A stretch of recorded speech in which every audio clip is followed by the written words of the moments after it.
Asîmîlasyon û xwepêşvebirin. Profesör Doktor Abdullah Polat. Asîmîlekirin pir caran tenê weke pêvajoyek siyasî yan çandî tê hesibandin. Lêbelê ji perspektîvek psikiyatrîk û psîkolojîk ve tepeserkirina ziman, wendakirina nasnameyê û têkbirina hesta aidiyetê dikare bandorên kur li ser tenduristiya derûnî ya kesekî bike. Divê ezmûnên dîrokî yên civaka Kurd li herêmên coğrafîk ên cuda jî divê çarçoveyê de werin nirxandin. Ji ber ku mirov ne tenê bi şert û mercên xwe yên aborî, lê di heman demê de bi nasname bîr û çanda ku ew pê ve girêdayîne jî têne destnîşankirin. Psikolojî hesta aidiyetê weke yek ji hemanên bingehîn ên tenduristiya derûnî dibîne. Di hiyerarşiya pêdiviyên Abraham Maslow de aidiyet yek ji hewcedariyên bingehîn ên psikolojîk e ku piştî ewleyiyê tê.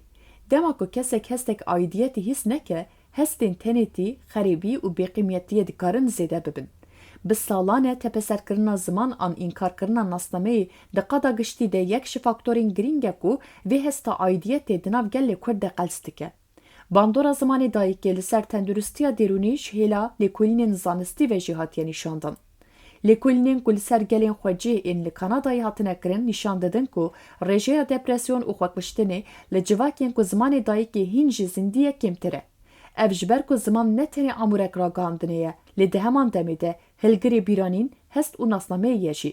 Zarokek ku li malê bi zimanekî û li dibistanê bi zimanekî din da axive, bi xwezayî ne pirsgirêk e, lê belê hege zimanê dayîkê were biçû xistin, an jî nirxê wî were kêmkirin, dibe ku zarok ji eslê xwe şerm bike. Ev rasterast bandorê li ser pêşketina nasnameyê dike. Li gorî teorîya pêşketina nasnameyê ya Erik Erikson, wêneyek xwe yê saxlem di dema xurtaniyê de hewce dike ku ji hawirdora civakî were naskirin û pejirandin. Ger nasnameya etnik a kesek ji hêla civakê ve were redkirin, tevliheviya nasnameyê wendekirina bixwebaweriyê û fikara civakî di xurtaniyê de pirtir dibin. Ji bo gelek ciwanan pirsa ez kî me ne tenê pirsek kesan e, lê di heman demê de pirsek çandî ye jî. Rewşek klînîkî ya din a hevpar bersiva stresê ya kronîk e. Dema ku kesek bi berdewamî neçarek ku li ser ciyê biaxive, bi kîjan zimanî biaxive, çi qas nasnameya xwe aşkere bike, yan jî çawa were fêmkirin, bifikire, pergala demarî di hişmariyek bilind de ye.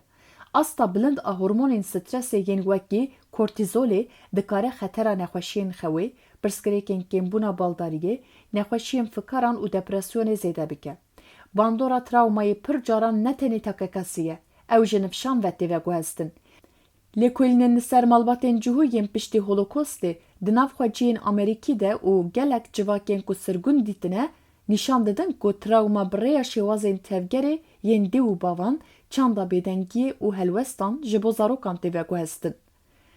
Bi heman awayî gelek malbatên fêrê zarokên xwe kiriye ku bêdeng, nexuya bin û nasnameyên xwe veşêrin da ku wan biparêzin. Ev peyam bi demê re dikare veguhere baweriya zarok ku ez newekî ku ezim ewleme. Encamên psikolojîk ên asîmîlasyonê carnan wekî şerm, carnan jî wekî hirsê xuya dibin. Hin kes xwe ji eslê xwe dûr dixin, ji bikaranîna zimanê xwe dûdilin û hildibijêrin ku nexuya bimînin. Digên din de hêrsa dijwar, hesasiyeta zêde û parastînên nasnameya hişk dikarin bi pêş bikevin. Her du reaksiyon jî li ser ezmûneke bêqîmetbûnê ne. Lêbelê tenê axaftina li ser birînê nebese. Berxwedanek psikolojîk a bihêz ku di civaka Kurd de jî bi pêş ketiye. Müzik, kevneşopiya stranbêjiyê, girêdanên malbatê, rê û resmên şînê û bîra kolektif bûne hemanên parastinê li dijî trawmayê.